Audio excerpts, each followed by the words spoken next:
course. But it was not enough that there was a ringing in his ears and a dizziness in his head at this sudden incident.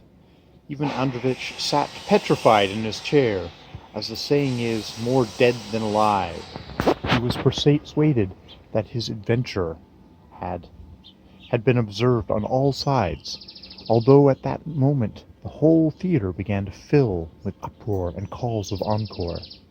He sat overwhelmed with confusion, flushing crimson, and not daring to raise his eyes, as though some unpleasant surprise, something out of keeping with the brilliant assembly, had happened to him.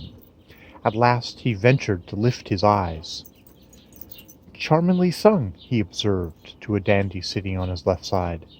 The dandy, who was in the last stage of enthusiasm, clapping his hands and still more actively stamping with his feet, gave Ivan Androvitch a cursory and absent-minded glance, and immediately putting up his hands like a trumpet to his mouth, so as to be more audible, shouted the prima donna's name. Ivan Androvitch, who had never heard such a roar, was delighted. "He has noticed nothing," he thought, and turned round, but the stout gentleman who was sitting behind him had turned round too, and with his back to him was scrutinizing the boxes through his opera glasses. "He's all right too," thought Ivan Androvitch. In front, of course, nothing had been seen. Timidly, and with a joyous hope in his heart, he stole a glance at the Bagnora, near which was his stall, and stared with the most unpleasant sensation. A lovely lady was sitting there, who, holding her handkerchief to her mouth, and leaning back in her chair, was laughing as though in hysterics. "Ugh, these women!" murmured Ivan Androvitch, and, treading on people's feet, he made for the exit. Now I ask my reader to decide. I beg them to judge between me and Ivan Androvitch. Was he right at that moment? The Grand Theatre, as we know it, contains 4 tiers of boxes, and a 5th row above the gallery. Why must he assume that one note had fallen from one particular box, and from that very box and no others?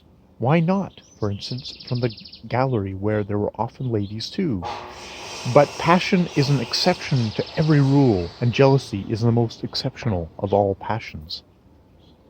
Ivan Androvitch rushed into the foyer and stood by the lamp, broke the seal, and read, "Today, immediately after the performance, in G Street, at the corner of X Lane, K Buildings, on the 3rd floor, the first on the right from the stairs, the front entrance. Be there, sans faute, for God's sake." Ivan Androvitch did not know the handwriting, but he had no doubt it was an assignation. To trace it, to track it out, to catch it, and nip the mischief in the bud was Ivan Androvitch's first idea. The thought occurred to him to unmask the infamy at once on the spot. But how could it be done? Ivan Androvitch even ran up to the 2nd row of boxes, but judiciously came back again. He was utterly unable to decide where to run. Having nothing clear he could do, he ran around to the other side and looked through the open door of somebody else's box at the opposite side of the theatre. Yes, it was so. It was. Young ladies and young men were sitting in all the seats vertically one above another in all 5 tiers. The note might have fallen from all tiers at once, for Ivan Androvitch suspected all of them of being in a plot against him. But nothing made him any better, no probabilities of any sort. The whole of the 2nd act he was running up and down all the corridors, and could find no peace of mind anywhere. He would have dashed into the box office in hope of finding from the attendant where the name of the persons who had taken boxes on all 4 tiers, but the box office was shut. At last there came an outburst of furious shouting and applause. The performance was over, calls for singers began, and 2 voices from the top gallery were particularly deafening, the leaders of the opposing factions. But they were not what mattered to even Ivan Androvitch. Already thoughts of what he was to do next flitted through his mind. He put on his overcoat and rushed off to G Street to surprise them there, to catch them unawares, to unmask them, and in general to behave somewhat more energetically than he had done the day before. He soon found the house, and was just going in at the front door, when the figure of a dandy in an overcoat darted forward right in front of him, past him, and went up the stairs to the 3rd story. It seemed to Ivan Androvitch that this was the same dandy, though he had not been able to at the time to distinguish his features in the theatre.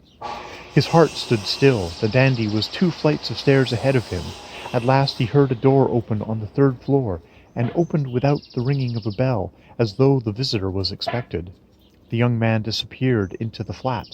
Ivan Androvitch mounted to the 3rd floor before there was time to shut the door.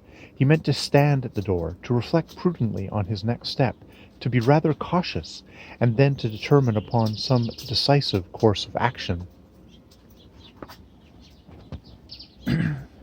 But at that very minute, a carriage rumbled up to the entrance. The doors were flung open noisily, and heavy footsteps began ascending to the 3rd story to the sound of coughing and clearing of the throat. Ivan Androvitch could not stand his ground, and walked into the flat with all the majesty of an injured husband. A servant-maid rushed to meet him, much agitated. Then a manservant appeared, but to stop Ivan Androvitch was impossible. He flew in like a bomb, and crossing 2 dark rooms, suddenly found himself in a bedroom facing a lovely young lady who was trembling all over with alarm and gazing at him with utter horror, as though she could not understand what was happening around her. At that instant there was a sound in the adjoining room of heavy footsteps coming straight towards the bedroom. They were the same footsteps that had been mounting the stairs. "Goodness, it is my husband!" cried the lady, clasping her hands and turning whiter than her dressing-gown. Ivan Androvitch felt he had come to the wrong place, that he had made a silly, childish blunder, that he had acted without due consideration, that he had not been sufficiently cautious on the landing. But there was no help for it. The door was already open. Already the heavy husband, that is, if he could be judged by his footsteps, was coming into the room. I don't know what even Ivan Androvitch took himself to be at that moment.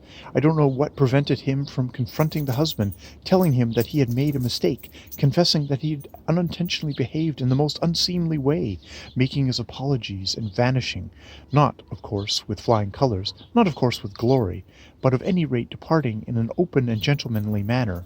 But no, Ivan Androvitch again behaved like a boy, as though he considered himself a Don Juan or a Lovelace. He first hid himself behind the curtain of the bed, and finally, feeling utterly dejected and hopeless, he dropped on the floor and senselessly crept under the bed. Terror had more influence on him than reason, and Ivan Androvitch himself, an injured husband, or at any rate a husband who considered himself such, could not face meeting another husband, but was afraid to wound him by his presence. Be this as it may, he found himself under the bed, though he had no idea how it had come to pass. But what was most surprising, the lady made no opposition. She did not cry out on seeing an utterly unknown elderly gentleman seek a refuge under her bed. Probably she was so alarmed that she was deprived of all power of speech.